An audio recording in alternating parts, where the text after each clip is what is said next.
just to do a little bit of overview from last week, and then we're really going to be focused on something qualitatively different today, because today we're fundamentally going to be talking about modernity, whereas last time we were talking about the sort of medieval Jewish condition. But last week we talked about one of the core tensions that's at the root of Zionism, and that revolves around this idea of messianism in Judaism and whether or not it was encoded within Jewish tradition to actively want to engage in what we might call political activism, going to Israel, actually trying to build up something that looks like modern institutions, rebuild the temple, rebuild the Davidic kingship, or not. And we sort of trace that debate throughout the medieval Jewish period, but all the while touching on this paradox of Zionism that we're going to return to today. This is sort of the paradox that runs through both Zionism and really you can understand almost any debate in the Israeli politics and Israeli public sphere through this. Is Zionism a Jewish continuity or a Jewish traditional movement, or is Zionism a break from Jewish tradition? And one of the interesting things that you get is that both sides try to make both arguments when it benefits them. And we'll see that in really clear terms today. Today, just to introduce the class, and then I'll open up the slides in a bit, is we're going to be talking about the question of political Zionism and why it arose. But I think more interestingly, what I want to get to is a meta question that I really want to focus on today, which is, can anti-Semitism actually be solved? And as we'll see in a second, this is a question that obviously is still relevant in the West in the 21st century, right? Many of us have thought about anti-Semitism probably in a way that we haven't had to for the first part of our lives in the last 2 years. But there's a meta question that I'm going to argue is at the root of the anti-Zionist Zionist debate, which is anti-Semitism something that the Jewish community or the wider political community can actually solve? Or is anti-Semitism something that is endemic or inherent within society and it can only be managed? And as we'll see, this ends up becoming the main ideologic debate between the sides. But let's actually get there. So while we're waiting to officially start, I'm going to share my screen and we are going to start up class for today. So by the end of class today, I want everybody to sort of have more concrete thoughts on these three ideas. So one, just the basic question of what was the original Zionist versus anti-Zionist debate centered around? As we talked about a little bit last time, when somebody says anti-Zionist in the 21st century, they are talking about something completely different than when somebody says anti-Zionist in the 19th or early 20th century, right? And by the end of class today, that will be clear. And oftentimes, and we talked about this a little bit, the first class, people tend to conflate the two, right? They tend to say, well, there were always Jews that were anti-Zionist, so why isn't anti-Zionism a reasonable position now? We're also going to address that point. The second point that I want to address is another paradox. I'm a big fan of political or social paradoxes. And that paradox is that Jewish anti-Zionism actually predates Zionism. And so usually we think of it as the Zionist movement arose. They wanted to have a Jewish homeland in really the ancestral Jewish land, right? Israel, although some Zionists, as we'll see, were willing to take other places. Uganda is probably the most famous one. And then, as a reaction to that, Jews in the community who were quote-unquote anti-Zionist said, well, we think that's a really bad idea. The historic record is actually the other way around, and we'll see why, and it's really interesting as to why. And it's one of the reasons why Zionism, until World War I, was a very fringe Jewish idea, right? It's not as if once Zionism came on the board in the Jewish community, everybody, immediately signed their name and flocked to it. Zionism took 30, 40, 50 years to actually gain steam. And it wasn't until really probably the thing that convinced the most Jews to become Zionists was America making immigration much harder after World War I. And then, of course, the Holocaust. But before World War I, Zionism was a very minority Jewish view. And so we'll see why that is. And then the third, this question that I was talking about before, is anti-Semitism a solvable problem? We will jump into that meta debate. For that one, I will not be able to give you a concrete answer. This is going to be a question that has irked the Jewish community for really thousands of years. So let's dive in. And I wanted to start with something interesting. I'm going to go a little bit off the historic record for a second, and then we'll dive in and sort of trace the historic ideology here. And this is an essay by a man named Lucien Wolff. And Lucien Wolff is interesting because he was a huge advocate for Jewish rights. I'll just introduce him and then we'll see the text. He was a journalist in England. He was a huge advocate against anti-Semitism. He did a lot of work sort of proving that the protocols of Elders of Zion, this work of a global Zionist conspiracy that was produced in Russia in the late 1800s. He was one of the main people that proved that this was a hoax and a forgery. And so he was, Mr. caring about Jews. And he writes this book in the early 1900s called The Zionist Peril. And it's this magnificent essay where Lucien Wolff argues that Zionism would be the worst thing ever for the Jewish community. And I want to read an excerpt from it, and then we're going to sort of work backwards and unpack how he gets to these ideas. So here is what Lucien Wolff, again, he's writing, I believe, in the year 1906 in England. He says as follows: "Think for a moment what we have done in these 100 years.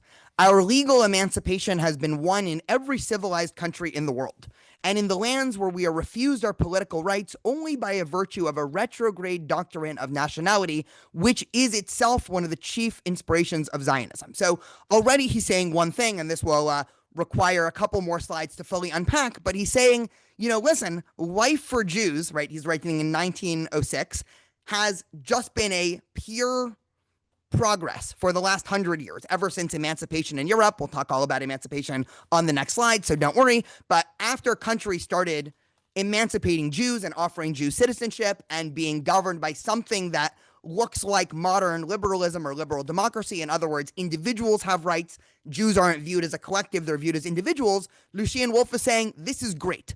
All Western countries, right, civilized or Western countries, things are getting better for Jews, and in the countries where things don't seem to be quickly getting better for Jews, it's only because of fervent nationalism, which is one of the chief inspirations of Zionism, right? He goes forward and he says, "As for the alleged unreality and possible reversal of these emancipations, we may easily reassure ourselves. Broadly speaking, our victories were not due to any special tolerance or sympathy for the Jewish people, but to a revolution in the conception of nationality, which is fundamental to the modern constitution of society. Religious toleration and the acceptance of naturalization in lieu of the old doctrine of the indelible allegiance were the principles which governed Jewish emancipation. They established a sort of economic brotherhood of man in place of the old theologico-racial classification of states, right? And this is an idea that you hear all the time now, by the way, right? Let me just unpack with what he's saying. He's saying it used to be the case, right? He's writing this in 1906, that nation states were governed by ideas of race and tribalistic thinking. But all of a sudden, right, liberalism and progress is getting us to the point where we're a global community and people are interested in economic brotherhood and working together and all of these things. And so the fact that Jews have more rights in 1906 in virtually every country in Europe than they did in 1806, that's not because of anything having to do with Jews. That's because life for everyone is getting better, right? Liberalism is working, you can hear him saying to the Jewish community. And then he turns on Zionism. And then he says, at the end of his book, right, he goes through and talks a little bit more about the history. And he says as follows, and this is, one of the strongest anti-Zionist critiques, and we'll work our way back to this at the end of class. He says, to sum it up then, the characteristic peril of Zionism is that it is the natural and abiding ally of anti-Semitism and its most powerful justification. It is an attempt to turn back the course of modern Jewish history, which here too, on its political side, has had for its main object to secure for the Jewish people an equal place with their fellow citizens of other creeds in the countries in which they dwell, and a common lot with them in the mainstream of human progress. It is essentially an ignorant and narrow-minded view of a great problem. Ignorant because it takes no account of the decisive element of progress in history, and narrow-minded because it confounds a political memory with a religious ideal. So he's saying that Zionism is the working exactly against what the Jewish community should be fighting for, right? Things are going great. Liberalism is working. Things are slowly getting better for everybody. Everybody start, getting more and more and more rights. And all of a sudden you have groups of Jews, right? He's writing this to the Jewish community.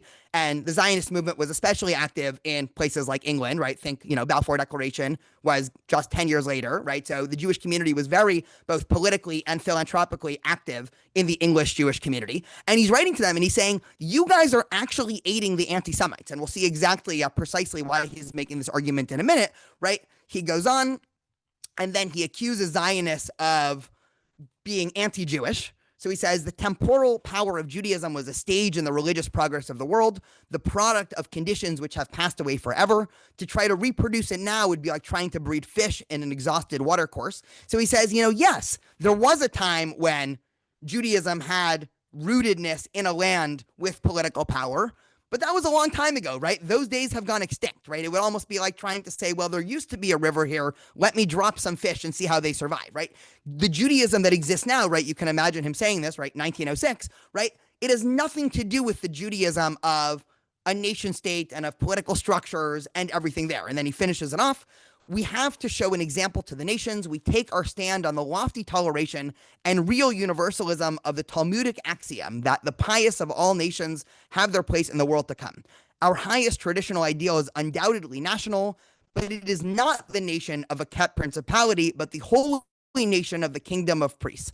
Having given to the world the fundamental laws which have made the most advanced races what they are, we have to complete the work in our providential dispersion by leading them the way in which most fruitful application of these laws. That is the real nationalism, the only true Zion. So Lucien Wolf is writing this in 1906, and we're going to sort of rewind back the clock to the year 1800 and kind of paint the back history to this. But he's not writing this as an enemy of the Jewish community, right? And this is something that I always try to stress to students. Today, especially in the Jewish community, for good reason, I'll add, the second we hear anti-Zionist criticism, that's almost always conflated and almost always is people that are meaning harm to the Jewish community, whether it be the Jewish community in the diaspora or the Jewish community in Israel. What's interesting about Lucien Wolf, and this is also true about all other Jewish anti-Zionists in the late 1800s and early 1900s, is their anti-Zionism was because they genuinely thought it was for the best of the Jewish community. So how did we get here? I had this slide at the end of last class, but I just want to briefly do it again to sort of begin to paint the historic picture. And so to understand what happened to Jews in modernity, and I'm defining modernity as sometime in the 17 or 1800s with the advent of nation states, post-Enlightenment, we have to understand what life would have been like for Jews, say, in the 1600s. And so we talked last week that most Jews were in autonomous communities. In other words, the Jews had internal control over what their community looked like. It was called the kehillah or kehilot in plural. And Jews were generally able to secure regional legal autonomy in exchange for taxes. And so just an example, right, this picture in the top right is the Jewish ghetto in the town of Venice, right? Venice was one of the first major cities to have a special section just for Jews. You can still see much of it today if you ever go to Italy. And the wider government, right, the whoever was in charge at different times of Venice, they didn't want to deal with worrying about if I accidentally bump into Shirley's car, right? They obviously didn't have cars then, but you get what I mean, right? If I get into an accident with, Shirley leaving the marketplace, the government doesn't want to worry about that. They say, well, you guys figure it out internally, right? And so what me and Shirley would do, of course, is we would go to the local rabbi who would answer us based off of the halachic tradition, right? And this was a thing that the Jewish community secured in exchange for just paying a certain amount of taxes. But while this model is probably better than if the government was involved in every day-to-day life decision of the Jews, this came with the caveat that Jews were not seen as individuals, right? There was no such thing as having individualism or liberalism or having the rights of an individual. Jews were viewed as a collective by host countries, and Jews had nothing compared to what we would consider to be rights in the modern context. And life for Jews was based off of various charters that were completely subject to the whim of rulers. And so this was true both in Western and Eastern Europe, right? If one year the Tsar decides that he wants to be more philo-Semitic and make life better for Jews, things seem like they're going great. And then if a minute later that Tsar is assassinated and a new Tsar is put in place, like what happened in Eastern Europe in the 1880s, they can make life much worse for Jews just depending on their political whims. And so there was no security. There was no political safety. And oftentimes you would have situations where the Jewish community would have sort of representatives from their community that were, there's this big motif in Jewish history of the Jew in the king's court, right? And so oftentimes you would have these Jewish leaders that would be self-elected by their own community, and that would be the person responsible for talking to either the governors or mayors or kings of these local towns. But it was on unequal footing because, again, the Jewish community had no rights. It's not like if they were wronged in some way, there was no, separate court of justice that would protect the Jews based off of something akin to a constitution, right? These are all modern ideas. And so Jewish communities were governed by rabbis, and Jewish law does not differentiate between religious and civil law. This is going to be a very interesting, probably a little bit too tangential to dive into, but one of the very interesting things of how Judaism changed pre and post Enlightenment was what we now think of as Jewish law became only religious law, not civil law. But if you open up the Talmud, which is the primary Jewish text, makes no differentiation between what we would call religious law, right? Laws of, say, what to do on the Sabbath and what prayers to say on Yom Kippur and what constitutes a kosher diet, and what we would consider to be civic law, which is what happens if I accidentally bump into Shirley's car leaving the marketplace, right? That's a civil law. But in the Talmud does not differentiate, right? They're both encoded within what the Talmud calls halacha, or, Jewish law. And rabbis were given the ability to enforce this in the community. So this is, broadly speaking, again, if, this was a 10-week class on late medieval Jewish history, we can probably spend 3 months just on this one slide. But this was largely speaking, if we had to generalize to what pre-modern Jewish life was like in Europe, it would have been this situation. And all of a sudden, this happens, right? The emancipation of European Jewry. So you can look at this map. Again, we don't have to spend much time on this map, but starting with France in 1789, over the next 100 or 140 years or so, countries one by one are becoming nation states, right? This is happening in the 1700s. And then nation states are starting to see people that are living within their nation as individuals. And countries are issuing things that we think of as constitutions, right? This is obviously also happening in America in the late 1700s. And with ideas of liberalism and democracy and constitutions, all of a sudden, Jews begin to be seen as individuals.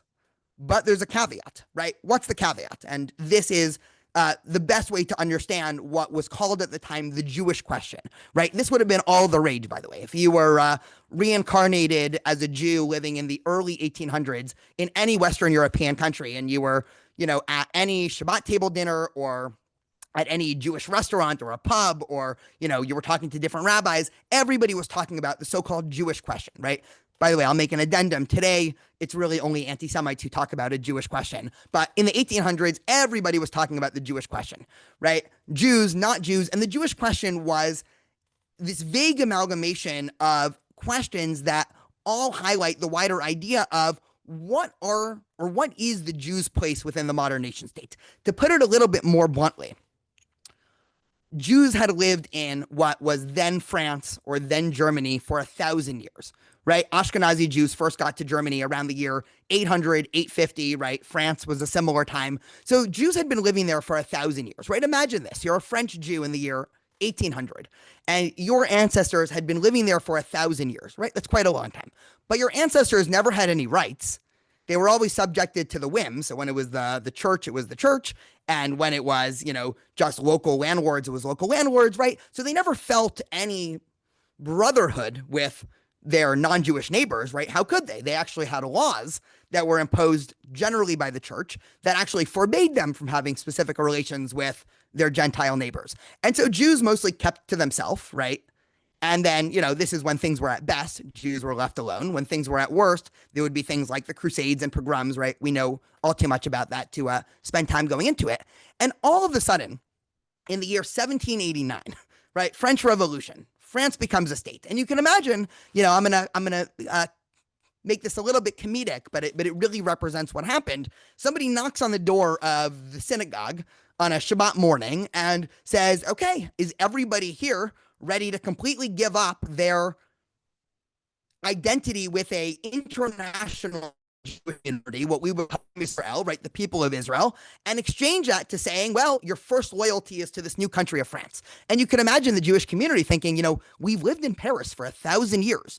What do you mean give up our identity and interconnectivity with Jews all around the world for some vague notion of a French identity, right? Because if we go back to the year 1600, a Jew in Paris would have had much more common cause with a Jew living in Berlin than they would have with a non-Jew living in Paris, right? That's obvious, right? And that was mostly the fault of, again, the non-Jewish rulers who didn't allow Jews to fully assimilate. So all of a sudden, Jews are given a little bit of an ultimatum, right? At first, this ultimatum is not explicit, it's implicit, but over the course of the 1800s, it becomes more and more explicit.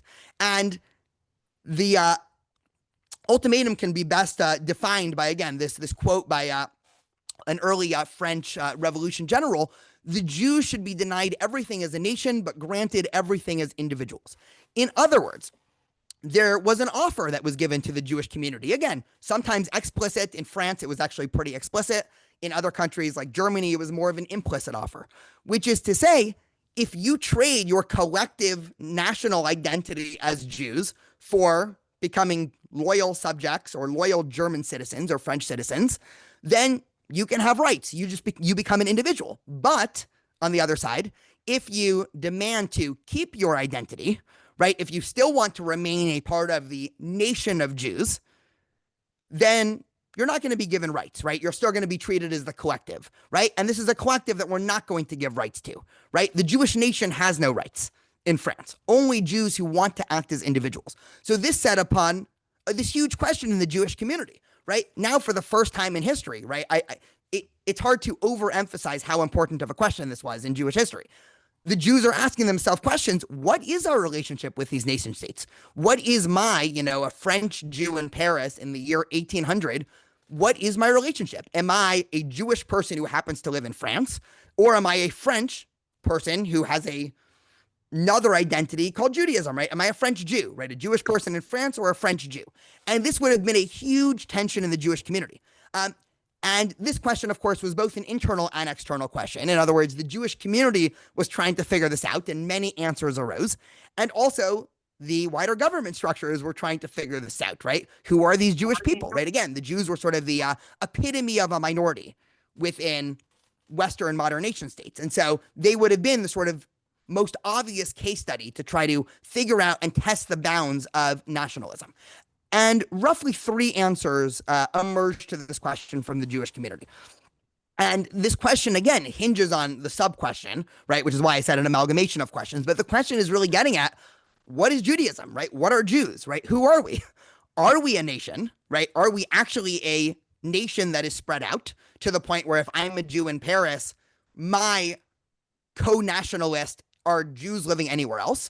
Or can Jews be just as much of a French citizen so that my co-nationists are other Gentiles living in France, right? And so three answers that emerge to this question. I'll sort of go a little bit quickly through this so we can get to some of the meat of the ideologic debate between Zionism and anti-Zionism. The first, most obvious answer, this was the historic answer, right? This is the answer that any of our great-great-great-great-great-grandparents in the 1600s would have said, which is, well, the Jews are an Am, right? Am Yisrael, right? This is the term that we use, right, all throughout our prayer book, right? There's no word for religion in classical Judaism, right?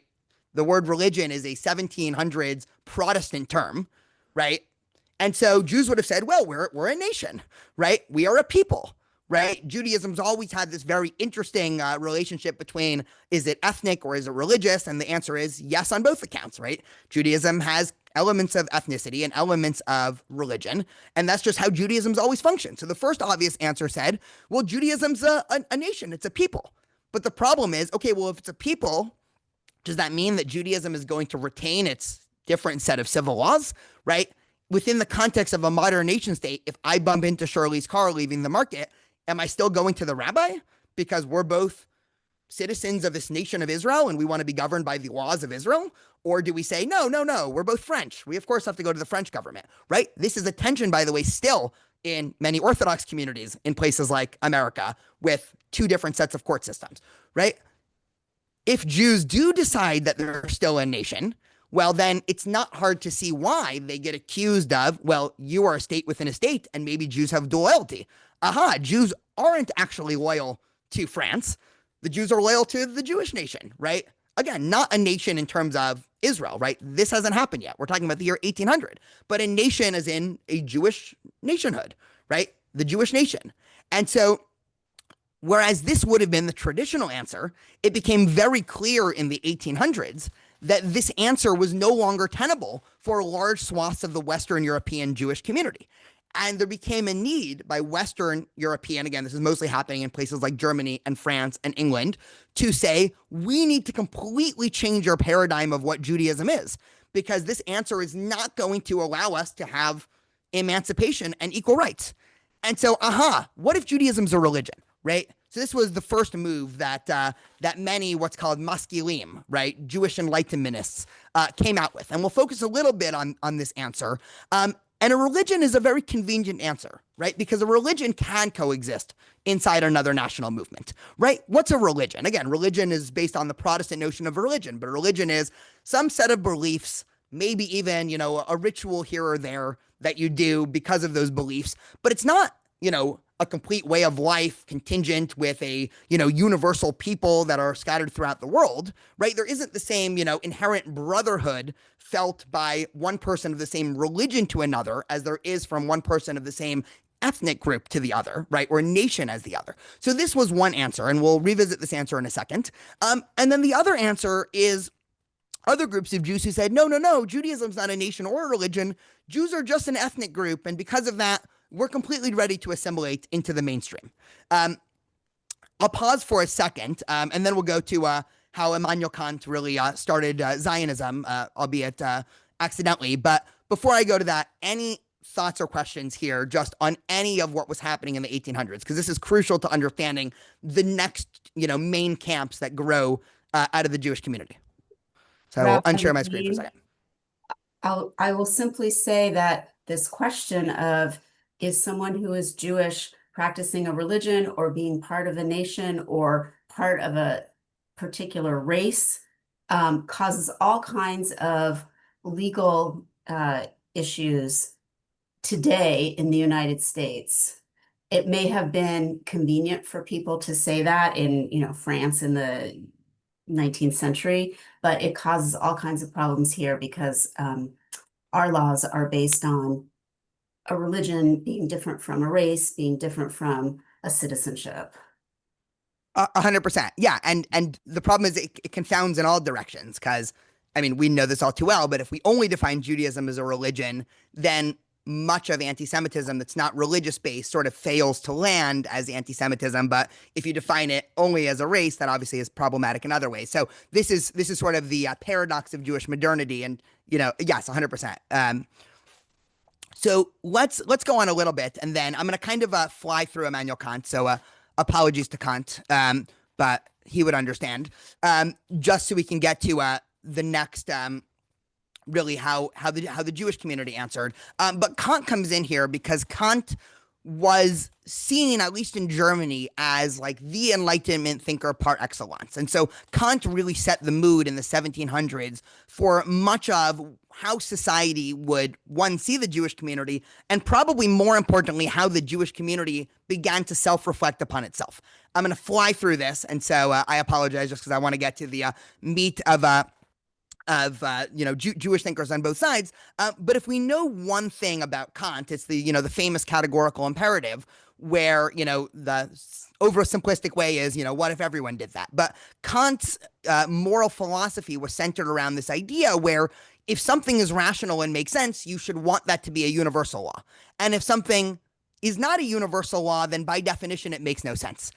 Now, the problem of that pure universalism of Immanuel Kant and what he thought he was doing in the Enlightenment period. And again, Kant's not all bad, even though I'm going to portray him in a very negative light in the next two quotes, is that there just so happens to be a singular group that does say, well, for us, there's a certain set of laws that we do for personal and religious and ethnic reasons and traditional reasons, but we actually don't think that should be a universal law, right? If I decline to eat a cheeseburger at a lunch with coworkers or something, that's a bad example because I work with mostly Jews, but right, if I decline a cheeseburger at a conference that I'm at, and somebody asks me, why are you doing that? And I say, well, according to my, religious beliefs, I don't think I should be eating that, right? And, they say, oh, wow, should I stop eating that too? I say, no, don't worry, for you, it's fine, right? That's a little strange, right? And historically, I was actually just teaching a class on early Greek anti-Semitism earlier today. We're talking now 3rd and 4th century BCE. This is a lot of the roots of early anti-Semitism, pre-Christian anti-Semitism. This is Greek writers were writing about the Jews. It's kind of weird that they have this one set of laws that's only for them, and they don't think it's a universal set of laws, right? Particularism has always been very difficult for universalistic philosophies such as Christianity and Islam to really understand because, hey, if you think this is right, you should want everyone to do it. And so Immanuel Kant takes particular ire at the Jewish community where he says, and here are two quotes from Kant. This is in his essay, Religion Within the Reasons of Limit. With religion within the limit of reason alone. There we go. The Jewish faith, as originally established, was only a collection of merely statutory laws supporting a political state. For whatever moral additions were appended to it, whether originally or only later, do not in any way belong to Judaism as such. Right? This was a classic anti-Semitic idea. This goes back to early Christianity. But this idea that Judaism is just a set of a bunch of random laws that don't make sense, right? And Immanuel Kant's way of understanding this is that, well, hey, there was a time, a very long time ago, when Jews had political autonomy in the land of Judea, right? All the way back in the biblical period. And then just like different nation states, right? It makes sense for states to have whatever laws they have. But once the state collapses, it makes no sense to keep practicing those laws, right? And what Immanuel Kant is accusing the Jewish community of doing is saying, hey, you guys haven't had political autonomy in 2,100 years, right? Since the Hasmonean dynasty, but yet you're still keeping all the laws of this state that had said a long time ago, right? Judaism's just a set of merely statutory laws that make no sense, right? He goes on, this is probably his most infamous anti-Semitic quote, right? Where he says, as long as Jews are Jews, and circumcised, they will never become more useful than harmful in civil society. Now they are vampires in society. In other words, he's saying the very thing that the Enlightenment project is attempting to do, which is universalism, right? One set of laws for everybody based off of reason. The very existence of these local regional Jewish communities that are practicing their internal law directly contradicts this project, right? Sounds very familiar, right? This is a very common classic anti-Semitic trope. Jews have seen this before, but this was now the Enlightenment version of this same anti-Semitic trope. So Judaism and Jewish thinkers had a crisis because Immanuel Kant was very well respected. He was also very well respected in the Jewish community, by the way. And so many Jewish thinkers got together and thought, well, we have two problems here. One, we have this attack on our way of life from Enlightenment thinkers like Immanuel Kant. And second, we have this tension between, are we French Jews or Jews who happen to live in France? And so enter two Jewish liberal movements. Again, I'm going to make some generalizations, but I think they generally hold. So one starts with the Haskalah, right? The Haskalah was in some way the Jewish response to the Enlightenment. Sometimes it's called the Jewish Enlightenment. The classical founding figure of the Haskalah was Moses Mendelssohn, an 18th century, really erudite Jewish thinker, rabbi, and philosopher. And Mendelssohn puts forward a project of Judaism that defines it as such, right? Judaism needs to become three different things, right? Whereas Judaism before the Enlightenment was just one thing, right? The pre-modern amalgamation of everything, right? No separation of civil and state, Jews in autonomous communities, Jews feeling like they're this collective nation spread around the world. Judaism in the Enlightenment needs to become a mixture of three things. How much of all three things, right? This depends on exactly which branch you follow from Mendelssohn. I'll just discuss that in a second. But it's Judaism, right? So whatever we think of as Judaism, but plus Enlightenment ideas. So all sorts of new ideas of the scientific revolution and so forth, plus acceptance of the host state, right? This last one's going to be particularly important. And the Reform movement is seen as the main ideologic offshoot of Moses Mendelssohn and the Haskalah, right? Again, other movements were also, right? The conservative movement and modern orthodoxy were also in some ways offshoots from the Haskalah. But the most direct line goes to Abraham Geiger and the Reform movement. And the Reform movement's initial sole purpose was to shift Judaism from being seen as a national peoplehood to saying that Judaism is just a universalist religion, right? Judaism is just like Protestantism, right? We have different beliefs in Protestantism. Protestants obviously believe in Jesus. Jews don't believe in Jesus. But essentially the same qualitative definition of what Protestantism is, right? A set of beliefs. Judaism is the same way. And Abraham Geiger and the early Reform movement make a number of moves that directly respond to Immanuel Kant. One, on the ritualistic side, I'll focus a little bit less on that because we're talking about Zionism, but we obviously know this, most of us, from Jewish history. On the ritualistic side, the early reform movement, again, I'm not talking about the reform community in, Orange County in 2025. That's something very different over the last 200 years. So I want to just say that at the outset. But Avraham Geiger and the early reform Jews in the early 1800s said, we're going to listen to Kant. Anything in Judaism that doesn't make sense according to a universalist maxim is out, right? Some reform thinkers went so far as to say, well, no more circumcision, right? Maybe we should even move Shabbat to Sunday, right? That was an early suggestion by some reform rabbis that never caught on. But, right, of course, no laws of kosher. Of course, no laws of family purity, right? So all of what we would consider to be the non-universalizable laws of Judaism, the early reform movement said, okay, Immanuel Kant's right. Those simply do not serve us anymore, right? We don't need to keep the laws of kosher and all of these other laws that are particular. Now, the universalistic laws, right, they disagreed with Kant because Kant said Judaism had no moral basis. The reform movement said, no, no, no. The moral basis of Christianity actually comes from Judaism. So Avraham Geiger actually wrote his PhD thesis on, ready for this, how Jesus should actually be seen as a Jewish historic figure, not a Christian figure. So Avraham Geiger says, actually, everything that Christianity is based off of, in terms of ideas such as love and forgiveness and acceptance and justice and these broad ideas that are not tied to particularistic rituals, these are actually just Jewish ideas. And you can find these ideas in the Hebrew Bible, you can find these ideas in Jesus, and you can find these ideas in early rabbinic works. And so the reform movement and Immanuel Kant are arguing, right? They're arguing about the moral quality of Judaism. They agree with Kant about the ritualistic quality of Judaism. In terms of acceptance of the host state, the reform movement makes another interesting move, where Avraham Geiger in 1854 takes the Jewish prayer book, we talked about this a little bit last time, and strikes all references from about the Messiah, about Israel, and about Zion from the Siddur, right? This is quite a lot of material, because if you've ever seen a traditional Siddur, about a third or 40% of it is praying to go back to the land of Israel and to reinstate the Davidic throne and to reinstate animal sacrifices. And so the early reform movement scratched all of these. And then, of course, going a little bit forward in 1885, again, Herzl doesn't even enter the scene until 1897, right? This is when I said before, anti-Zionism comes before Zionism, right? This is why. In 1885, as there's a huge migration of Jews from Germany in between 1840 and 1860 for economic opportunity that come to America, the Reform community quickly becomes the biggest movement in American Judaism. It would remain that for about 40 or 50 years before getting taken over by the conservative movement as the biggest, and then it oscillated back sometime in the 20th century, codified the Pittsburgh Platform, where in addition to other things, they said, as bluntly as possible, right? This is in 1885, the official creed of the American Reform movement. We recognize in the modern era of universal culture of heart and intellect, the approaching of the realization of Israel's great messianic hope for the establishment of the kingdom of truth, justice, and peace among all men. We consider ourselves no longer a nation, but a religious community, and therefore expect neither a return to Palestine, nor a sacrificial worship under the sons of Aaron, nor the restoration of any of the laws concerning a Jewish state. So they make two moves that are interesting, and you get hints from this also from Lucien Wolff before.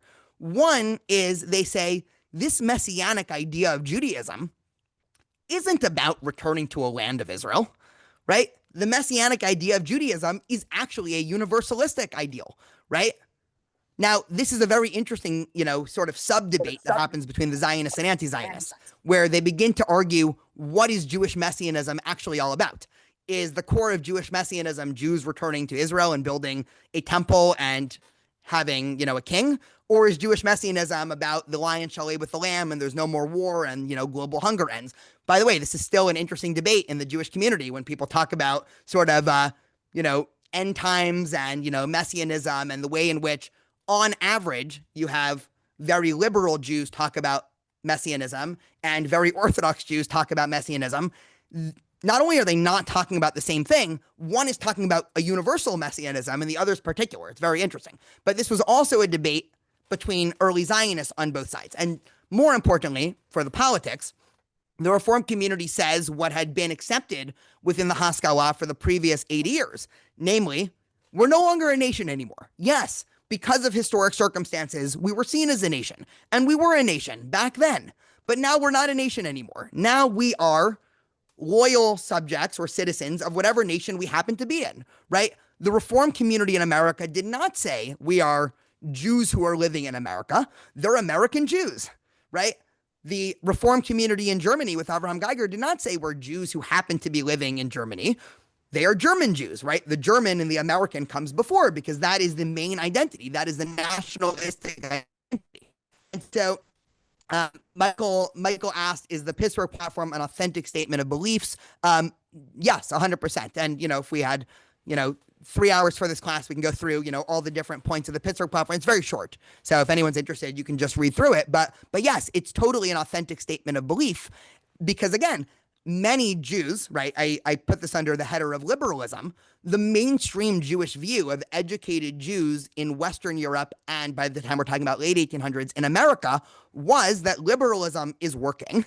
And so we just need to keep riding that wave. And anything Jews can do to contribute to this wave of liberalism, we're going to solve the Jewish question, right? Finally, we've been hated for 2,000 years because we haven't been living in liberal societies that have constitutions and have democracies and have rights protecting the individual. Now that we have it, we need to do everything that we can to preserve this, right? Another example, Louis Brandeis, right, who I'm guessing everyone here is at least somewhat familiar with. He writes a book in the early 1900s called Liberalism and the Jewish Question, where he essentially says the same thing. He eventually became a Zionist later on, but he also is saying, yes, America and liberal America is the long-awaited messianic age for the Jewish community, right? We've made it. Finally, we are in a society that treats us as individuals, right? That's all we wanted, is to not be hated based off of our identity. The last group, I'll just give them a notable mention, that also is under the umbrella of liberalism. Here, it's not under the umbrella of reform. I guess I messed up the tabs here. The Bund will forgive me, is the Bund, which is Jewish socialist groups, which were on the same page as liberalism for much of this, right? Where obviously they had different prescriptions of how to fix problems in society, right? They weren't saying we need liberalism based off of a constitution and something akin to modern capitalism. They were saying we need class warfare and socialist or communist utopias, but it was based on the same idea, right? Anti-Semitism, according to both the Reform movement and the Bund, was not something essentialized, was a byproduct. And if you fix the main thing, if you fix the government and the social structures, then by definition, anti-Semitism will sort of cease to exist, right? Anti-Semitism is the flame, but if you can figure out how to turn off the gas, there's not going to be a flame anymore, right? That was the view of anti-Semitism that Jewish liberals, again, liberal is not the same thing in a modern context of liberals. So enter Moses Hess. And Moses Hess really gets credit to being, again, a lot of people, it's a big debate of who the first Zionist or political Zionist thinker is. Oftentimes people say Theodor Herzl. Theodor Herzl doesn't write until 1896, I think is his first pamphlet. Moses Hess is writing in Germany in 1862. Moses Hess starts off his life. He actually is one of Karl Marx's mentors. And so many of Karl Marx's ideas can actually be traced back to Moses Hess. He's a very interesting historic figure. And for most of his life, and this is, almost a very similar story of Herzl, right? He sort of had the socialist solution to problems in society and anti-Semitism, where he says, if society changes and we can figure out our politics a little bit better, right, and fix the economic class struggle, then anti-Semitism will simply fall away as a byproduct. But the problem is, over the course of the 1800s, and this becomes even more true the more you go after 1860, in both places like Eastern Europe, when you started having a series of pogroms, and also Western Europe, is some Jewish thinkers began noticing that progress has stalled, and in some cases, progress is actually backsliding. And Moses Hess was one of the first people to realize this backsliding. And he pens this incredible book. I mean, every time I read this book, this feels like it could have been written, 2 days ago. I don't know if anyone had time to read the excerpts that I sent out, but those are just some excerpts. And just, he's so spot on. Again, some things he says that, don't really stand the test of time, but 80% of what he says, it's like he could have written that, a year ago on a college campus. It's incredible. So Moses Hess takes particular ire at the German Reform movement. And not because he thought that, well, God gave us the Torah and we need to keep the laws, right? That's why the Orthodox community rejected the Reform movement. Moses Hess begins to reject the Reform movement for a different reason. Again, this is before anything that looks or smells like Zionism existed in any context within Western Europe. And he writes this book called Rome and Jerusalem, and he says that no reform of the Jewish religion, however extreme, is radical enough for the educated German Jew. But the endeavors are in vain. Even conversion itself does not relieve the Jew from the enormous pressure of German anti-Semitism. The German hates the Jewish religion less than the race. He objects less to the Jews' peculiar beliefs than to their peculiar noses, right? It's such an incredible line because Moses Hess says the Jewish Reform movement, and by extension, the conservative movement, and by extension, Samson Raphael Hirsch's modern Orthodox movement, right? They were all attempts to make Judaism into a religion. He says these are all in vain, right? If we're talking about Jews getting equal rights, and your way to do that is changing this religious aspect of what we call Judaism. So, okay, maybe I will start to eat cheeseburgers out with, my roommates in college as opposed to not. Moses Hess says that's ridiculous, right? It's not the fact that you're practicing a strange religion that's the reason for German anti-Semitism. He says this is racial. He says they object to Jewish noses much more than they object to Jewish rites, right, or Jewish rituals. And so he's challenging the foundation of what at least the political arm of the Haskalah was rooted in, which is at some point Judaism, right, if the nation state becomes more and more accepting and Judaism is willing to bend more and more to what the nation state wants from Jews, eventually there'll be a perfect intersection and anti-Semitism is cured, right? And the way in which writers, by the way, in the 1800s, even until the early 1900s, were writing about, the future of Western European societies was that they thought this would be, utopic. I'll show you a quote from Hermann Cohen, who's one of the most famous Jewish thinkers of the early 20th century, where he straight up says that Germany in the late 1800s and early 1900s, this is the messianic vision that we've all hoped for. And so Jewish thinkers were talking about nationalism and liberalism in messianic terms. And Moses Hess says, you guys are out of your mind, right? This isn't a religious thing. This is a race. He goes on and he says, neither reform nor conversion nor emancipation throw open to the Jews the gates of social life, right? And he says it doesn't matter what Jews do. Jews can reform. Jews could even convert to Christianity. And even if the laws change, social life is still not going to be completely open to the Jews, hence their anxiety to deny their racial descent. Because he says there's still this element of what we, what he called race. And then he tells the story, right, in a psychological book. The son of a converted Jew used to spend hours every morning looking in the mirror, comb in hand, endeavoring to straighten his curly hair as to give it a more Teutonic appearance.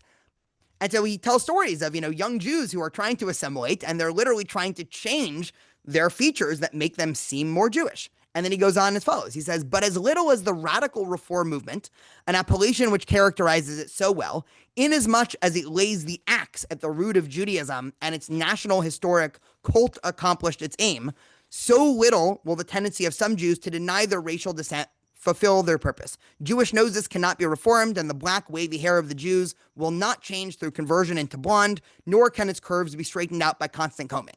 So he's saying, the reform movement can do whatever it wants. It could say that Judaism has no national heritage and that Judaism's not a nation and Judaism's just a religion. But the sad reality is there that, at least from Moses Hess's experience, and then what we obviously know from how German anti-Semitism ends up morphing from Immanuel Kant to Hitler, right, is that at some point it's not about what ideas Jews hold and whether or not Jews are purely identified with the nation state or not. Moses Hess ends up being right? This is one of the most prescient essays in history because he's essentially predicting the, Nuremberg-like policies in 1860. And this is at a time when Jews were writing about Germany. This is the best place ever to be Jewish, right? Germany is the promised land. And so Moses Hess writes this, and this begins to be seen, just to give a little bit of the intellectual history, this gets included within the history of political Zionism as, chapter 1 is usually Moses Hess. Because he goes on to then, give some ideas as to how to solve this. He lays out, broadly speaking, maybe Jews need something akin to a modern nation state. He doesn't go so far as to actually put anything into motion. But there was a young thinker who read a lot of Moses Hess, right? And here you obviously see where I'm going, Theodor Herzl. Theodor Herzl's writing 30 years later, but Herzl went through a very similar social and political development as Hess, where he also, earlier in his life, right, he also shared a lot of socialist beliefs, as did most of these Jews, right? He also shared this idea of wanting to assimilate on early in his life. And again, the sort of, classical story is that he witnessed the Dreyfus affairs in Paris while he was a journalist, and this, constituted an inflection point. Many scholars in the last couple of years have complicated the picture a little bit and said, well, even before the Dreyfus affairs, he was already starting to give up on, solving local anti-Semitism. But Herzl begins to write a sort of magnum opus, right? I'm sort of more interested in the ideas here than in the exact history, and then I'll answer Rhea and Rebecca's question in 1 second. Herzl writes what ends up becoming the foundation of political Zionism. And he writes this incredible book called The Jewish State. It's not so long, so if you've never read it, right, it's a good read, where he goes through in the beginning of the book sort of the history of Jews in modern Europe. Again, modern meaning the entirety of the 1800s. And then again, he's observing 100 years after Emancipation. And he's saying, the Jewish question still exists. He said, hey, it's been 100 years of post-emancipation Jewish life. And right, we should have solved this by now. And he says it would be foolish to deny it, right? You can imagine him writing this about other Jews that he was next to. He's saying, everyone's talking about as if everything was perfect, right? This question still exists. We're still treated differently. It is a remnant of Middle Ages, which civilized nations do not even yet seem to be able to shake off. Try and they will, right? All of the anti-Semitism that was left in the Middle Ages, right, there's still remnants of that. He then goes on to say, they certainly showed a generous desire to do so when they emancipated us, right? So he even says, listen, these societies have tried. But then he says the Jewish question exists wherever Jews live in perceptible numbers, right? Listen to what Herzl's saying, right? Even if, right, the reason why I find this so interesting, I'll say why I find it interesting before explaining it. This seems similar. And, this might upset every time I say this, it upsets everyone on all political sides. This is similar to the arguments that many on the far left make about structural and systemic racism, say, in societies. And Herzl is saying, even if the governments seem benevolent to us, and even if they want to help us, right, you can imagine, I'm reading a little bit between the lines, but I think it's the right reading of Herzl, the structures and social structures that exist in these countries just carry with it anti-Semitism from the Middle Ages. He says, anywhere Jews live, there's anti-Semitism. He says, where it does not exist, it is carried by Jews in the course of migrations, right? We naturally move to these places where we are not persecuted, and there our presence produces persecution. This is the case in every country and will remain so, even in those highly civilized, for instance, France, until the Jewish question finds a solution on a political basis. The unfortunate Jews are now carrying the seeds of anti-Semitism into England. They have already introduced it into America, right? So he's saying anti-Semitism, right? This is the meta argument. This is the interesting thing that Hess kind of starts, but Herzl really takes this to its logical conclusion, where he says anti-Semitism is an essential feature of the modern West and the modern nation state, right? This is not something that can be that can be solvable. It's not a religious question. It's not a social question. It's not an economic question. Anti-Semitism is a political question. And therefore, if something is a political question or problem, the answer has to be political. And so he says, well, the reform movement is trying religious solutions and social solutions. The Jewish socialists are trying economic solutions. The liberals, right, are trying, are trying, local nationalistic solutions, right? If we can just become a part of France and really embed ourselves within that culture and society, right? But he says we need a grand political solution, right? So he says, I consider the Jewish question neither a social nor a religious one, even though it takes these and these other forms. It is a national question. And to solve it, we must first of all establish it as an international political problem to be discussed and settled by the civilized nations of the world in council, right? He then says, we are a people, one people, right? So he completely contradicts, right, the idea in the Pittsburgh platform that was penned 10 years earlier, right? He says, we have sincerely tried everywhere to merge with the national communities in which we live, seeking only to preserve the faith of our fathers. It is not permitted to us. So he says, we've tried the assimilation method, right? We've tried saying that Judaism is just an inherited religious tradition. And he says, in vain are we loyal patriots, sometimes super loyal, right? He's saying sometimes Jews are actually the biggest patriots of all, right? And it's in vain. In vain do we make the same sacrifices of life and property as our fellow citizens.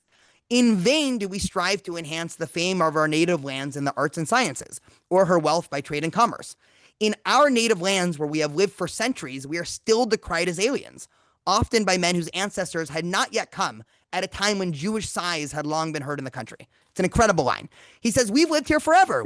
Jews have lived in France and Germany for 1,000 years, and we're still called foreigners and aliens, and sometimes we're called foreigners and aliens by people whose ancestors moved here 2 generations ago.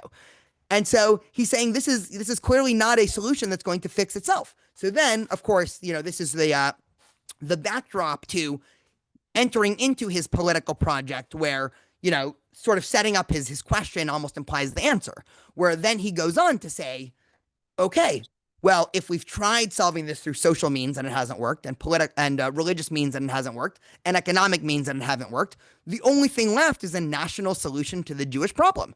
And so Herzl begins to say, okay, liberalism within the diaspora is a failed project for the Jewish community. He said, he is on the view that anti-Semitism is an essentialized feature of wherever Jews live and they don't have political power, there's going to be anti-Semitism. Therefore, the only way that Jews can manage anti-Semitism is not being subjected to the political whims of people who aren't Jewish, right? It's that simple, right? That's the political project that Herzl puts forward. Now, a couple interesting things about Herzl, and then I'll take some of the questions in the chat, and then we'll see some of the responses to Herzl in the last 20 or so minutes. One interesting thing, and this is something that many people who have familiarity with Herzl might have already known, but I'll say it again. For Herzl, he had no connection to Judaism as a religious tradition, right? So I said before, there's this meta question of Zionism. Is it a Jewish continuity movement, or is it a break in Jewish tradition? Herzl was clearly on the second option of that, right?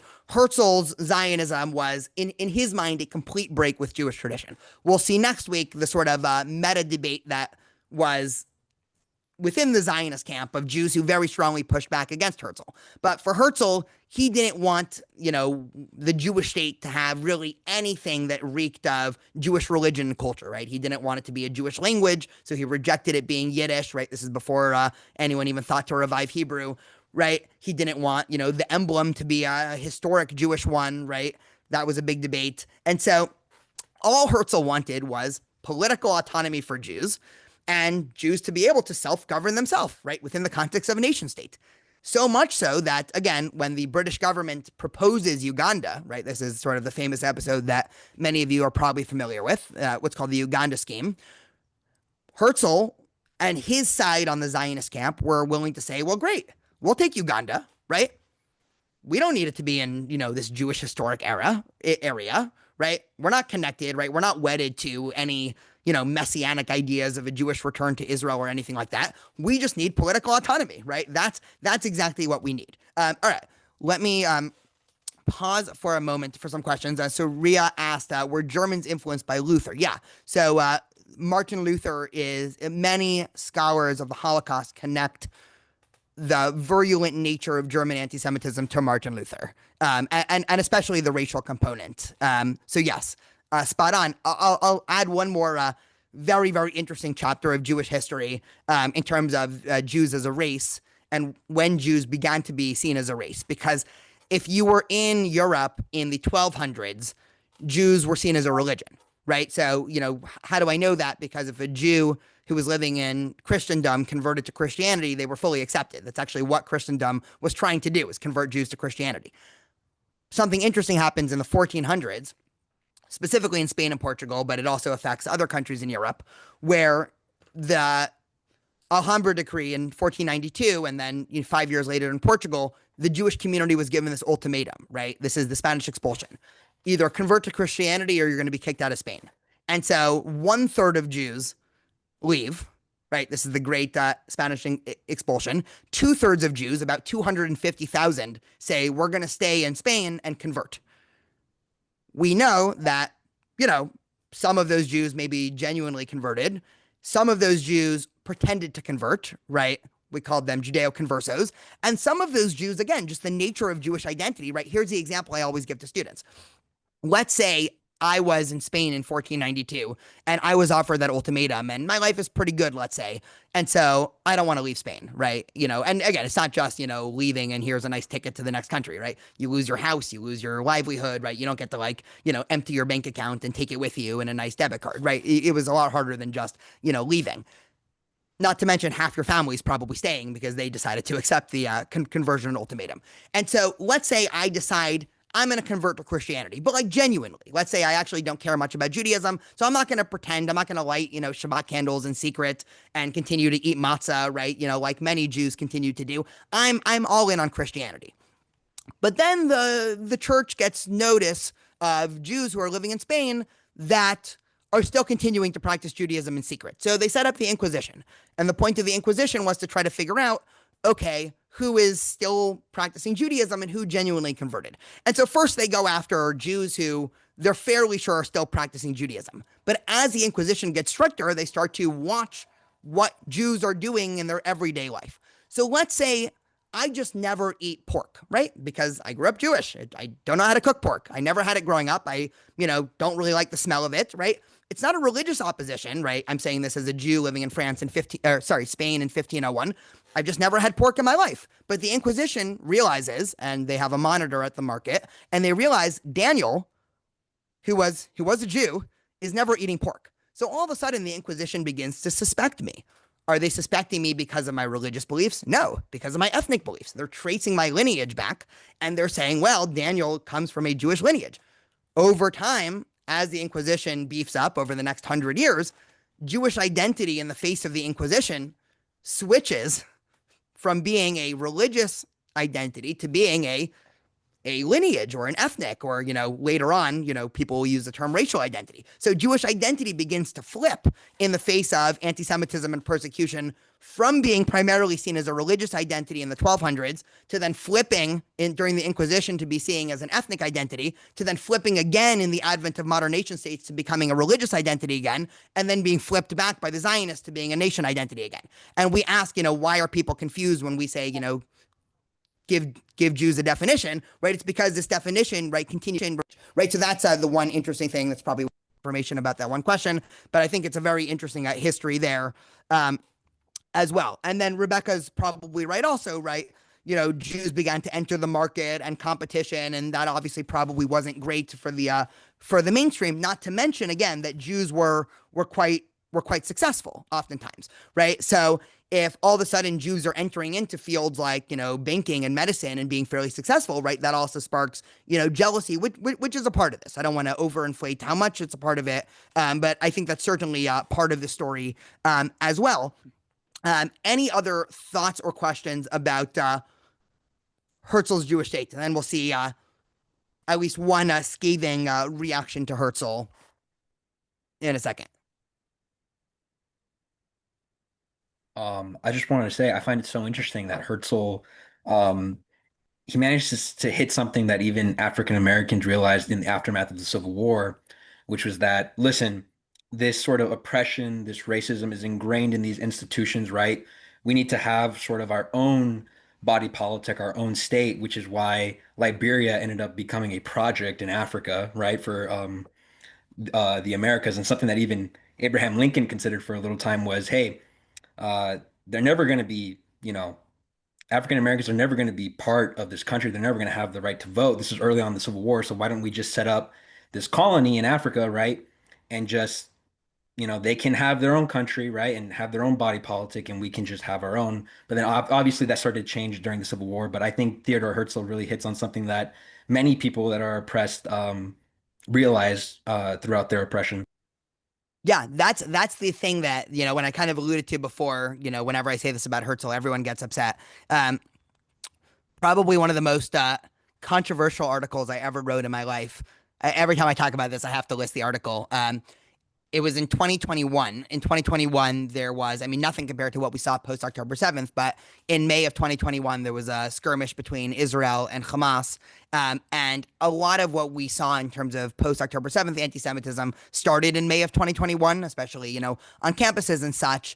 And this is also at a time when, many on the far left began to, become explicitly anti-Zionist. And this was also during the summer of Black Lives Matter. So this is all important context to understand. So me kind of thinking about these ideas, I write an op-ed saying that Zionism is the Jewish Black Lives Matter, where I said, essentially, if you look at the logic of what Black Lives Matter is trying to do and trying to say in terms of, racism is embedded within systems and it's not actually going to be solved, if one or two policies change, but they need structural change, whether or not we agree with that, right? That was Herzl's exact argument, and everyone hated it, right? Of course, and that's a separate funny story. But Matt, I think you're entirely right as well. And then someone asked how would Herzl have felt about immigration, right? Super pro it. So once Herzl writes his political pamphlet, and this is again what upset the anti-Zionists that again predated Zionism, right? Now you understand why anti-Zionism predated Zionism, because anti-Zionism was the de facto project of the Jewish Enlightenment for 100 years.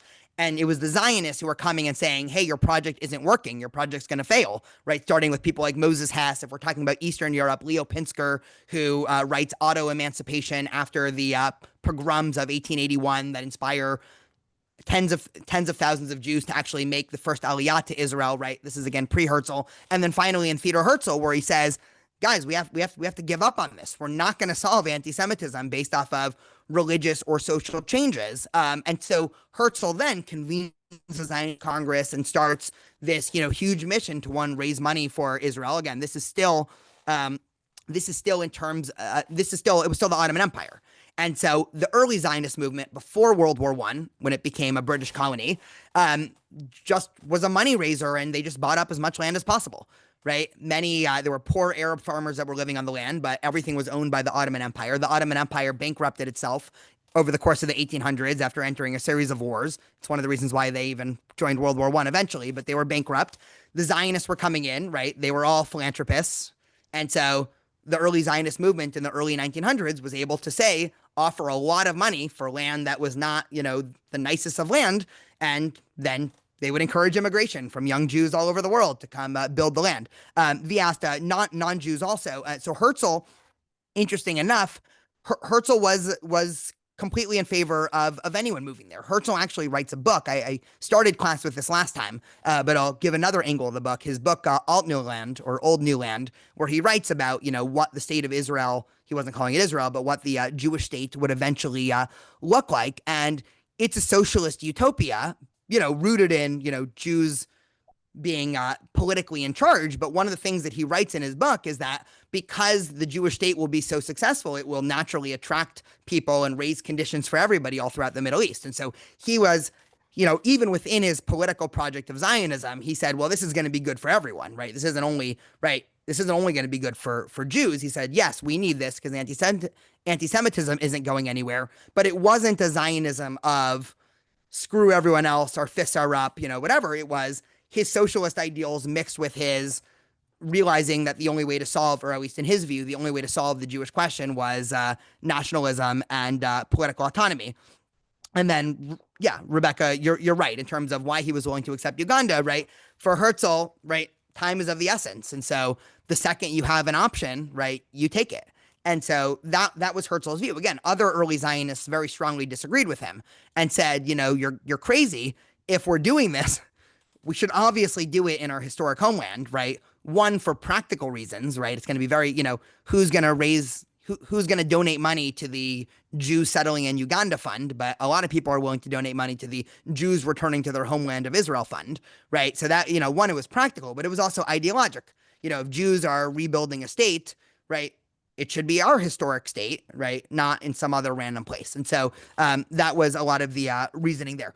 I just wanted to show Hermann Cohen, because Hermann Cohen is in some sense responding, right? He's anti-Zionist, but he's of the now post-Zionist anti-Zionist generation. So before we saw a lot of the pre-Zionist anti-Zionists, but this legacy of Jewish liberalism, again, this is a legacy that continues really until 1920s. It starts to dampen a lot, and then by the Holocaust, it all but evaporates, right? There are still some remnants in the Jewish community today, of course, but now, I mean, it's such a fringe movement that at least in terms of carrying on this exact legacy. So Hermann Cohen was one of the most widely renowned Jewish thinkers in Germany, and I believe he's writing this right before World War I.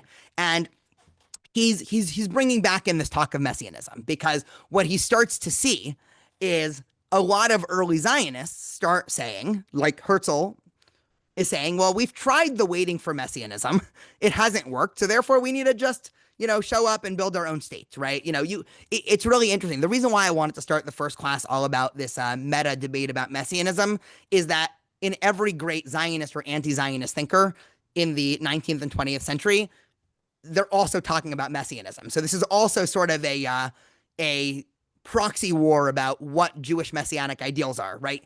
It could be secular messianism, but what is the goal of Jewish messianism, right? Is it communism and a socialist utopia? Is it liberalism and a liberal utopia? Or is it nationalism, right? Is that the goal of messianism? So Hermann Cohen says, all of Jewish history points towards this messianic goal.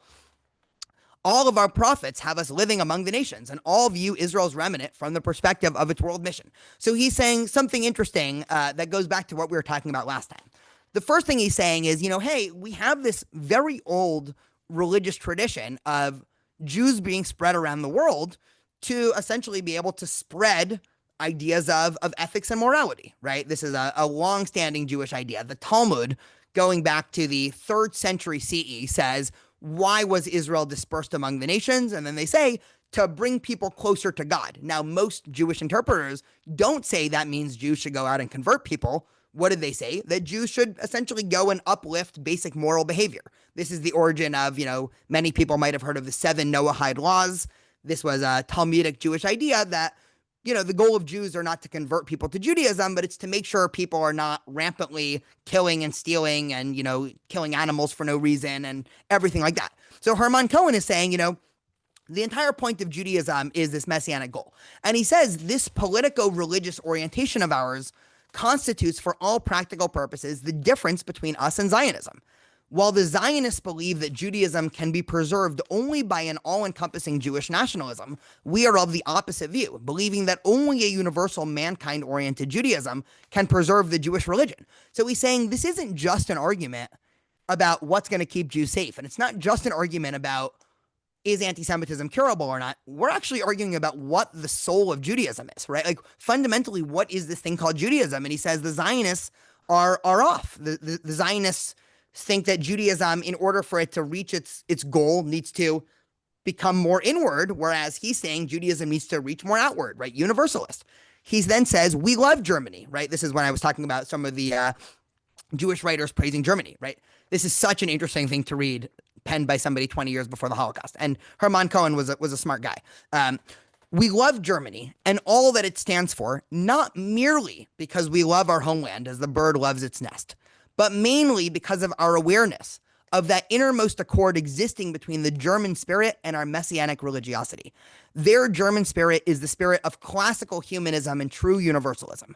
Therefore, it is only natural that we German Jews should feel at one with ourselves as Jews and Germans.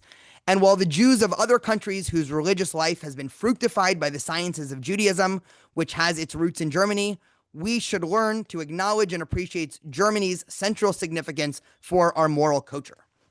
So he's saying, forget Messianism needing to be something that takes place in Israel. Messianism is a set of universal ideals, right?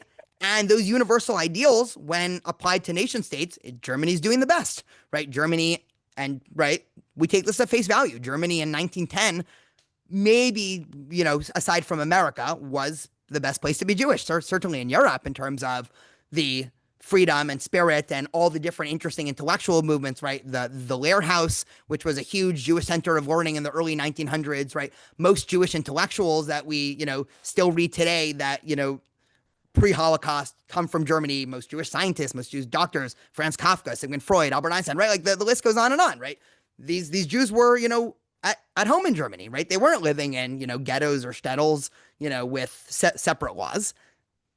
It obviously happened very quickly, but Hermann Cohen is saying, and you can kind of see what he's saying about Zionists. He's saying not only are the Zionists getting Judaism wrong and getting anti-Semitism wrong, but they're also misunderstanding the entire purpose of messianism, right? They're misunderstanding, our goal in the universe.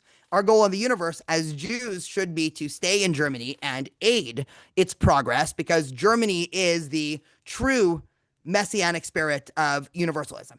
Now, Hermann Cohen sets into motion a fascinating debate that takes place over the course of 10 years, and this will be the last idea that we see, and then we can finish it up with some wider conversation, which is a response from Martin Buber, who's also a German Jewish philosopher who at this time is beginning to become a Zionist. And so Martin Buber and Hermann Cohen were actually good friends growing up. They knew each other, and this would be, their big ideologic clash that they got into. And so Martin Buber sees this pamphlet by Hermann Cohen and decides to respond to him. And this is a very interesting response because it touches on this meta debate of, can anti-Semitism be cured or not? Here's what Martin Buber says. He says, Hermann Cohen, you're wrong. Zionism does not oppose the messianic idea, but rather the misrepresentation and distortion of this idea found in a considerable part of liberal Jewish anti-Zionist literature. This misrepresentation and distortion glorifies, in the name of messianism, the dispersion, debasement, and homelessness of the Jewish people as something unconditionally valuable and fortunate, as something that must be preserved because it prepares humanity for the messianic age. He's saying, Hermann Cohen, you're crazy. You're saying that the dispersion and lack of political power of Jews, right? Note how this also corresponds to debates about, is power ipso facto good or bad, right? They're also touching on this theme as well, right? He's saying, Hermann Cohen, you are glorifying powerlessness. You're saying that powerlessness is good because then Jews can sort of be the sort of wandering Jew who comes around with a moral message and sort of be the prophet among nations, just as biblical prophets had no possessions and traveled from one town to the other and had no power and were despised, right? This is what Hermann Cohen is writing about Jews. Jews should be the people who have no power and no structure and, don't really care about, social belonging and economic opportunity, but they should just, preach messages of, godliness. He's saying Zionism's not against messianism. Zionism's against this, distortion that the liberal Jewish community and the anti-Zionist Jewish community has started to uphold powerlessness as if it's the chief Jewish virtue, right? And he's saying this makes no sense. He's saying Zionism, too, sees the goal of Judaism as the redemption of the human spirit and salvation of the world. But we see as the means to the realization of this goal, the liberation of a tormented people and its gathering around God's sanctuary. And this is the interesting part. He says, in the Messianic age, let Jewry merge with mankind. But let us make sure that the Jewish people does not disappear now, so that the Messianic age may perhaps come into being later. The Jewish people must preserve in the midst of today's human order, not as a fixed, brittle fact of nature appended to an ever more diluted confessional religion, but as a people pursuing its ideal, freely and unhindered, for the sake of the human order. The struggle for a homeland is a national struggle. The struggle for Jewish communal existence will be a supranational one. We want Palestine not for the Jews. We want it for mankind because we want it for the realization of Judaism, right? This is a fascinating switch that Buber says, right? Just to unpack the second paragraph for a second, he says, Zionism too has these lofty ideals of universalism and justice for all people, but Hermann Cohen forgot one very important thing when he's talking about messianism, the actual survival of the Jewish people, right? Buber saying, hey, if we keep going down this path, Jews are just not going to survive. So, okay, if you're so focused on the messianic future, let's have the Jews survive and let's have them preserve not as a fixed, brittle fact of nature appended to an ever more diluted confessional religion, right? He's saying Judaism in the diaspora is becoming that, right? It's a diluted confessional religion. And I'll add, it's a diluted confessional religion that most people don't believe in, right? It's incredible, right? In other words, he's saying if you knocked on the door of a synagogue in Germany in 1920 and you asked your average Jew, hey, what is Judaism? And of course, they've been trained in the, Jewish Enlightenment movement for 120 years. So they say Judaism's a religion. And they say, okay, are you Jewish? Yes. Are you very religious? No. And so he's saying, well, this is not, this can't be the future of Judaism. We'll see this in a much bigger way next week when we see Achad Ha'am and cultural Zionism. He really plays on this. But Buber saying, if the goal of Judaism, right, this gets back to last week, is this, universalistic goal of bettering the world and tikkun olam, right? This is when this statement starts to get weaponized both by anti-Zionists and Zionists, right? They just mean different things by it, right? Jews still have to survive. And then once Jews survive, then Jews can use the state to be sort of a model state for the rest of nations. And so this Buber Cohen debate, or even before that, the Moses Hess and Herzl versus, the Reform movement and the Bund and Moses Mendelssohn, this is a debate that roughly spanned about 120 years, right? Even though there were very few, there weren't any such thing as Zionists in 1820. There were people who were still connected to this idea that Jews are a nation. And so the Jewish answer to the Haskalah and this question of emancipation and rights, right, really cut down, right? There was, you can imagine like a decision tree. And at the very top of the decision tree, this meta question of, do you think there's anything that can actually change socially, religiously, or in terms of local politics to completely cure anti-Semitism? If yes, select your movement of choice. If no, well, we're going to need another answer. And over the course of the late 1800s and early 1900s, as more and more Jews went from category A to category B, Zionism began to get a huge boon. And once you get to, World War I, and then the rampant increase in anti-Semitism, also in America, by the way, but, in Europe, and then, of course, by the time the Holocaust comes onto the scene, virtually the entire Jewish community, I'll say the entire secular or non-ultra-Orthodox Jewish community, that's an entire other chapter that we'll probably discuss the fourth class, says, okay, the Zionists were right? They go back and read Herzl and read Moses Hess, and they start to think of them as prophetic. Like, wow, who would have thought that Moses Hess, writing in 1860, was talking about the fact that Germany would continue its racial anti-Semitism? And the quote-unquote anti-Zionists, whereas their project was clearly in good faith, right, and they genuinely thought their ideas were going to be best for the Jewish community, right? Lucien Wolf was not an anti-Semite. He was a huge advocate for Jewish rights. Hermann Cohen was a huge advocate for Jewish rights. Avraham Geiger, huge advocate for Jewish rights. Moses Mendelssohn, huge, right? You can, read all these great thinkers' books, and all they wanted was for Jews to thrive and, albeit, right, they had different ways of how to accomplish that and what Judaism would look like. But by the time we get to post-World War I and especially post-World War II, the debate on a political level had essentially been solved. And there wasn't a Jew, I mean, again, I'm sure there was 0.5%, but 99% of the Jewish community said, okay, Moses Hess and Herzl were right? It doesn't mean that, Jews can never be safe in the diaspora. Although one interesting thing, and maybe this will be the last thing I say, and then I'll take some questions, is if you ask your average Israeli and you ask your average American Jew, is Jewish tenure in America temporary, or is Jewish tenure in America something permanent? On average, I would guess your average Israeli Jew would say something like, well, eventually all Jews are going to realize that they need to come to Israel to be safe, and Jews are never going to be safe in the diaspora. And I'm guessing most American Jews, right, maybe it's, shifted a little bit in the last 2 years, but I'm still guessing most American Jews would say, no, we're here to stay. America's our home. We're fine in America. And in a lot of ways, it, again, touches on this meta debate of, can anti-Semitism, right, are things going to slowly progress? Is anti-Semitism something that can be solved if we just, elect the right politicians, and if we just do the right trainings, and if we just get the right, systems in place for mandatory education for high school educators, and if we just tweak the ethnic studies curriculum a little bit more, can anti-Semitism actually be solved? Or is a modern American version of Herzl, right, where essentially, it can be better and worse, right? It's not like it's always at, stage 10, this is terrible, but it's never going to be a zero, right? The Herzlian view and the political Zionist view is that by definition, Jewish life outside of political autonomy is always going to face anti-Semitism, and that this idea of a utopia diasporic situation, whether brought about by liberalism or communism, of no anti-Semitism is just a pipe dream. So happy to take any and all thoughts, questions, comments.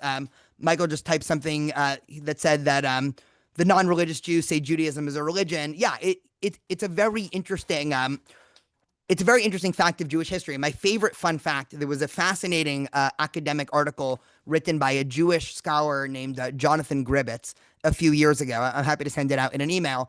and it's called the PLO's Rabbi. And it talks about the Palestinian Liberation Organization in 1960 when they are writing their definition of Zionism and why Zionism is not Judaism. The definition they take was actually from the Pittsburgh Platform. And he argues that much of the misunderstanding about, well, how can any anti-Zionism be anti-Semitic? Judaism is just a religion and Israel is a nation state, is based off of this misunderstanding of Jews in the West for about 150 years tried to ingrain as much as possible into the non-Jewish community. Judaism is just a religion.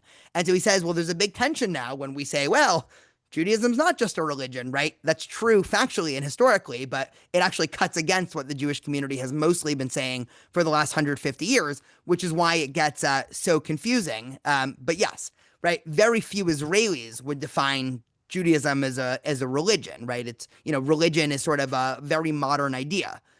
I said this in the beginning, but there's no word in classical Judaism for religion. There's word for nation, there's word for law, there's word for, statutes, right? Torah, right? Teaching, dot, which, even the Hebrew word for dot, it doesn't really mean, or dati, it doesn't really mean religious, right? It means something a lot more to, do you practice the laws? And so even the term religious is a very, European, Eurocentric Protestant term. So great point. All right. Any other thoughts, question, comments, right? It's a big meta debate, but I think super interesting because I think in a lot of ways, this is still equally as true in the Jewish community as it is in the 1880s and 1890s here.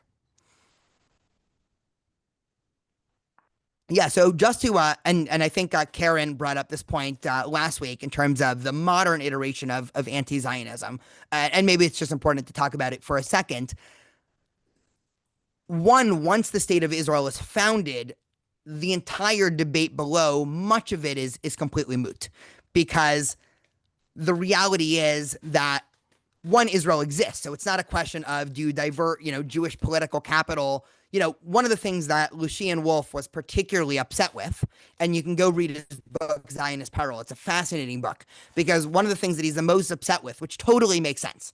I totally, I imagine if I was sitting next to him reading this, I would have been right there with him and upset with this. He's saying, hey, we are leveraging all of our social and political capital in England right now to talking to the government about why they're not doing enough to protect Jews here in England. All of a sudden, these groups called Zionists are coming and leveraging all of their political and economic and social capital to telling the British government why they need to be doing as much as they can to helping Jews settle in this faraway land. And once Palestine becomes a British colony, this debate gets even worse between the Zionists and anti-Zionists because the Zionists are, pressuring and as much as they can, the British government to recognizing this as a Jewish state, right? That's the Balfour Declaration and all of the political pressure needed for that. And the Jewish liberals or the anti-Zionists were sitting there saying, wait a minute, if we have all this political capital, right? If you have an hour to sit down with the president of the United States and you're talking for a full hour, right? It's the same debate in the Jewish community today, right? When the Jewish community engages in political activity, do we talk about Israel or do we talk about American Jewry? The answer is both, but if you can only say one thing, right? If you have a 2-minute meeting with, all Congress and do you say that Congress is doing more to help fund Israel and initiatives like the Iron Dome and make sure that Israel has, protection and to further the Abraham Accords? Or do you say we need more funding for Jewish community here and more security for Jewish community here and more protections in colleges? This is a big question. And this is, in some sense, it's the same debate as the Zionist, anti-Zionist debate as well. I'm just reading V's question real quick. So give me 1 second. German ID. Yeah, I mean, in a lot of ways, and people are welcome to read her questions. Nazism is obviously a rejection of much of the German Enlightenment tradition. So I don't want to seem like I'm arguing a straight line between, Luther, Kant, and Hitler. That's clearly not the case. I mean, there are people that complicate the picture a little bit, but yeah, it's a lot more of a rejection on that. And this is Moses Hess's point, right? Essentially, Moses Hess, he calls Immanuel Kant's bluff, essentially, right? That's how I read him, where he says Immanuel Kant is saying that, well, it's only because of what Jews do, which is why Jews haven't been, gotten full equality. And so Jews in reaction, begin to reform itself. And Moses Hess is saying that's not working. Anti-Semitism is not because Jews do weird things. It's because people just don't like Jews. And so I think that that's a little bit more that happened. Rhea asked, is the definition of Zionism a belief that all Jews should be in Israel? Almost always not, right? There were some Zionist thinkers, and currently are some Zionist thinkers that do think that, but most Zionist thinkers did not think that, even as they encouraged as much immigration as possible. And so, yeah, and so. And then Rebecca says, non-Jewish anti-Zionism as the new anti-Semitism. Oh, so just to finish the point before, anti-Zionism today is almost a completely different thing. And this has led a lot of scholars. There's a very interesting school. It's called the School for the Study of Contemporary Anti-Semitism. It's run by a academic named David Hirsch.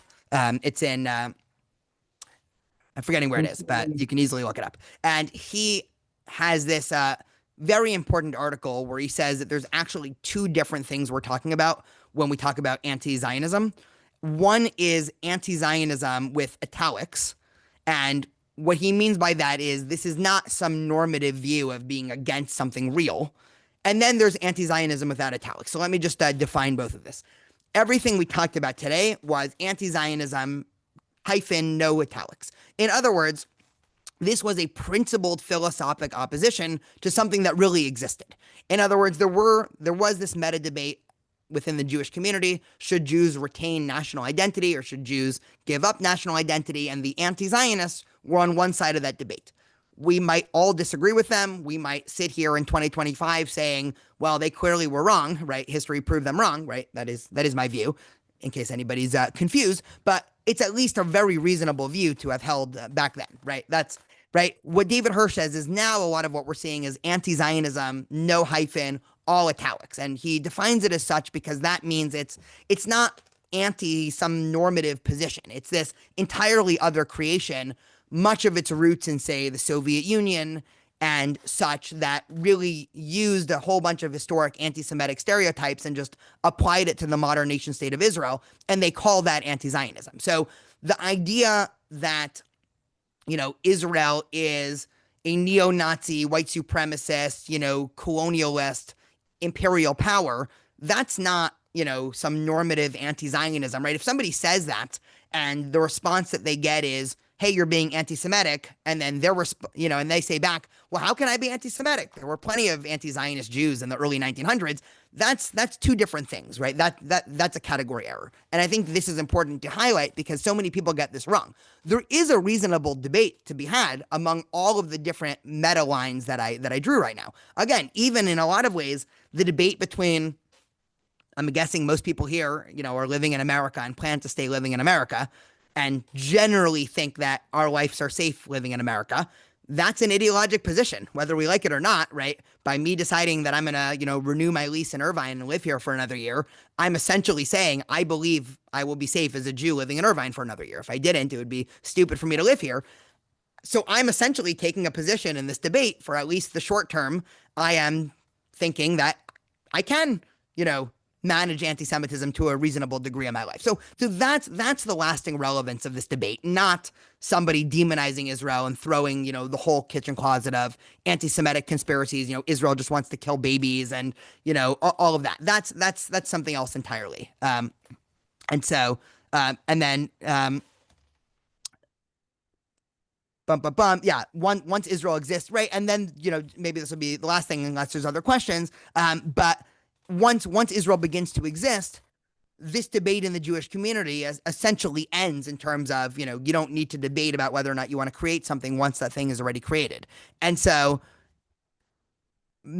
even being a Zionist in the year 2025 is sort of right, like a lot of times students will ask if I'm a Zionist, and it's just a weird question to ask because rather than answer the question, the follow-up has to be, give me an exact definition of what you're asking I am, and then I'll tell you yes or no. Because now Zionism's been conflated with everything under the sun, right? Some people say Zionism is you rubber stamp every action that the Israeli government has ever done, in which case nobody in the world is a Zionist. Because there's not a person, right or left in Israel, religious or not religious, that has liked everything the government has done, because governments have changed, right?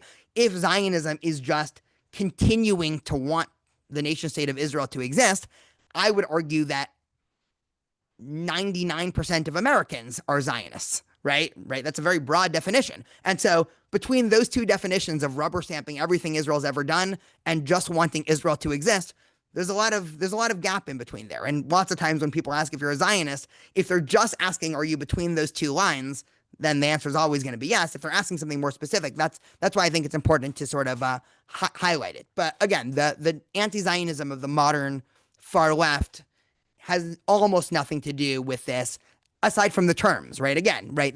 I sadly have spent a lot of time reading a lot of modern anti-Zionist literature, and a lot of the bulk of that is essentially coming up with arguments that are completely ahistorical and problematic from an anti-Semitic standpoint, and then saying, and also all these great Jewish thinkers were also anti-Zionist, so we're just speaking in their legacy.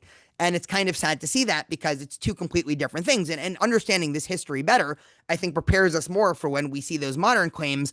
We say, okay, but you don't actually understand what Jewish anti-Zionism was in the 18 and 1900s, because we're talking about different things. Thank you, everyone. We are back next week at 6 p.m., same Zoom link. And so I hope to see all of you then. And next week, I'll just give a quick 5 minute, 5 second, not 5 minute. I won't hold you for 5 more minutes. 10-second preview. So you all come back. Is next week within the context of Zionism, we have, once Herzl's political project begins to take hold and attract people in the Jewish community, there then becomes this debate inside Zionism, which is between people who want to view Zionism as a break from Jewish tradition and people who want to view Zionism as a continuation of Jewish tradition. And this debate ends up being super interesting. It has to do with what the culture is going to be. Should Israel, have any Jewish flavor to it? Should it be secular? What the national language should be, right? And all of that. And it's actually one of my favorite debates in Jewish history, because I think, both sides make some very interesting points. So hope to see you all. I'll send out both this recording and then also a reminder next Thursday morning. But have a great night, everyone.